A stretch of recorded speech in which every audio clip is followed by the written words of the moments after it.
Greetings, ladies and gentlemen. My name is Cargos, and I'll be your host today as we journey back to a distant bygone era.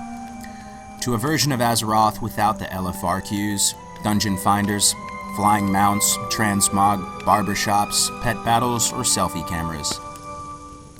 Ladies and gentlemen, I invite you to behold in all of its glory the game that stole the hearts and minds of tens of millions of players for nearly 14 years now. The perfectly imperfect masterpiece that is World of Warcraft Classic.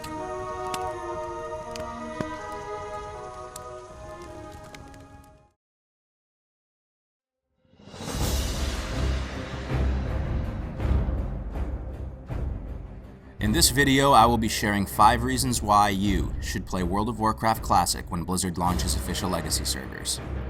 Before I begin, I want to quickly state that I enjoy retail WoW immensely, and while I think many aspects of vanilla are better than live, I believe that both retail and Legacy servers can coexist harmoniously and provide different strokes for different folks.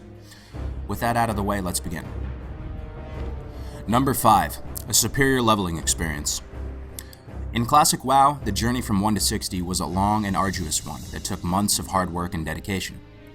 Hitting level cap for the first time was an impressive feat, a frustrating, grindy, non-linear rite of passage that many a player never had the discipline to complete. While often confusing and at times infuriating, leveling served as the lifeblood of the game, an integral piece of the WoW ecosystem where players learned that in an MMORPG, you needed to communicate and collaborate with others to succeed. There was a profound sense of mystery in Classic, almost like the world wasn't designed for your every convenience. Content wasn't front-loaded to provide you with that instant gratification we've come to expect, and instead the onus was on you to get out there and explore the world. Quests were vague with no markers on your minimap to guide you. Elite mobs were oppressive, and traveling from zone to zone often took ages as you meandered through areas with question mark mobs. The game was bold and unapologetic. It didn't babysit you and shared no qualms with you about getting ganked in Stranglethorn Vale for 2 hours. Because the game was at times so punishing, even the smallest of victories, like equipping a pair of Grey Spalders at level 15, or getting your weapon enchanted for the first time, felt incredibly rewarding. Completing the leveling process took so long that you wouldn't want to re-roll into another class, and there was no option to pay to change your appearance or name. You were stuck with your toon, and unless you had the time to reinvest into a new character, that was your main, for better or worse. This sense of permanence radiated throughout every aspect of the game, and because of it, you developed a more sincere attachment and pride in your character. Number 4, stronger class identity. The classes in vanilla WoW weren't perfectly balanced, and the skills weren't hyper-optimized for viability. Abilities weren't homogenized so that every class had access to a slightly tweaked version of every other class's utility. Instead, the classes in vanilla felt distinct, accompanied by a unique playstyle and skills flavorfully crafted with class fantasy in mind. Each class brought something unique to the table. Mages and mages alone could open portals to capital cities and possessed the ability to turn mana into food and water in a context where traveling was difficult and consumables expensive. Hunters were the self-reliant masters of solo play with access to unique pet abilities and tools such as Feign Death to weave in and out of combat. Warlocks could summon players from across the continents and enslave powerful demons such as Doom Guards, which required 4 people to summon and killed one in the process. While we still have many of the same abilities in retail, they exist in so many other shapes and forms throughout the specs and classes that mechanics that once seemed so unique and flavorful, such as Bubble, Fear, or Stealth, have since lost their gravitas. You couldn't have your cake and eat it too in vanilla. You had to make choices that came with clear pros and cons. Because there was no dual spec and it cost a lot of gold to respec, players had to invest talent points wisely across all 3 trees, finding their personal preference and character balance that determined which aspects of the game they would excel most in, while gimping their ability to perform as well in others. Because of the massive time investment needed to level and the high respec cost, players would rarely switch mains or specializations. This built server-wide reputation so that you weren't just a paladin, but a ret paladin with a splash of holy. You weren't just a shaman, but an enhanced shaman with heavy totem utility. Not every toon within a class played the same, and your character felt more unique. And with no Battle.net friend list, you weren't known as John Doe, you were identified by your in-game moniker, and that's what people on your server and your server only knew you as. Number 3, better pacing. The pacing of content in vanilla was superior in many ways. This applies to gear progression, gold, leveling, and even the world itself.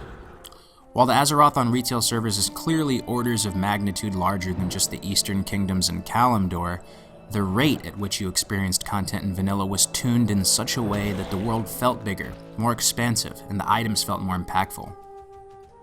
You start your journey as a feeble level 1 with only poor and common quality gear to your name. Slowly, you salvage minor upgrades and 6-slot pouches off the corpses of slain enemies, and eventually an uncommon BOE drops that you can't even equip. You save up your gold, resisting the urge to buy from vendors and sell that BOE on the auction house. Eventually, you reach level 11 and afford a couple pieces of uncommon armor and a weapon. You feel strong and can solo 2 mobs at once, when out of nowhere a paladin speeds past you on his level 40 mount with 6 pieces of blue gear on, and his presence humbles you. Item quality means next to nothing on retail. We're inundated with quote-unquote epic gear that have only slight variations in their secondary stats and share recycled models from expansions past. Acquiring a piece of epic armor that was a genuine upgrade in a 40-man raid environment felt true to its name, epic.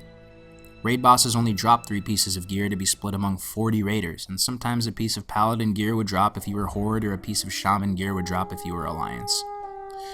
Gold also came at a much slower pace, and the idea of saving 100 gold, let alone 1,000 gold for your mount at level 40, took patience and planning. Classic WoW instilled in us the importance of being fiscally responsible, because if you blew all your gold on the auction house, you were royally screwed. You couldn't buy new ranks of your skills, you couldn't repair your armor, you couldn't buy the consumables that you needed, and it would take many hours to recover.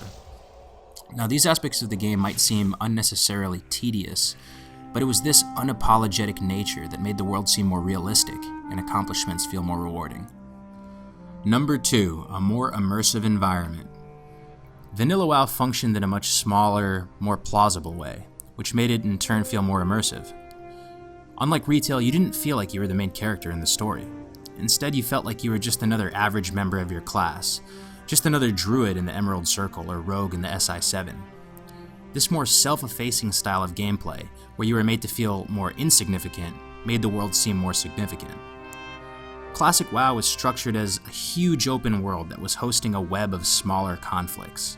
There was a battle raging in the Hillsbrad foothills, trolls summoning a blood god, a centaur civil war being waged, a dragon called Onyxia trying to destroy Stormwind City from within, and an old god at the gates of an ancient Titan city in Silithus.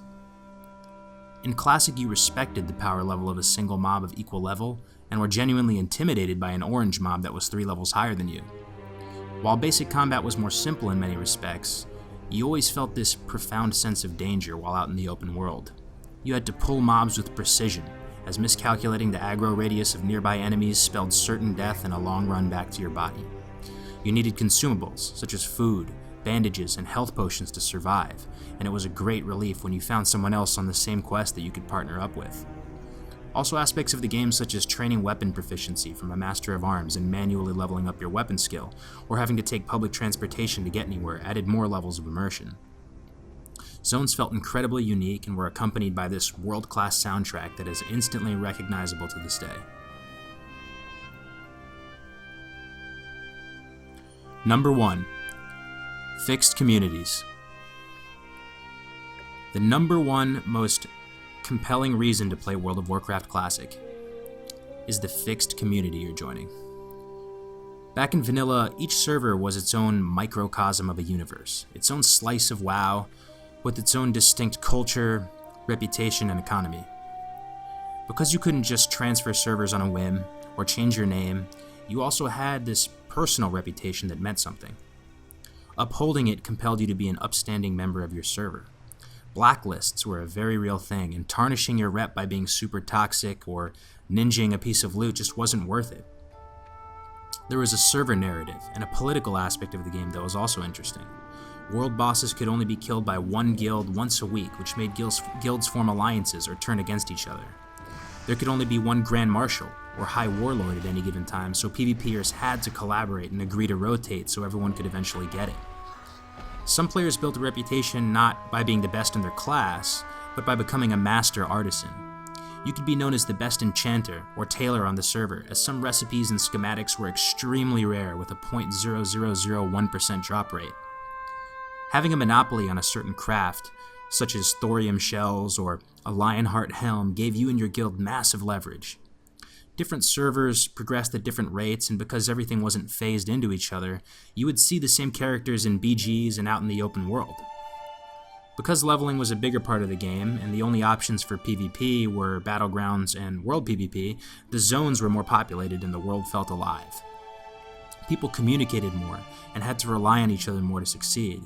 If you were getting ganked mercilessly in Duskwood, you would make a plea in the local defense channel for level 60s to come to your aid, and they did.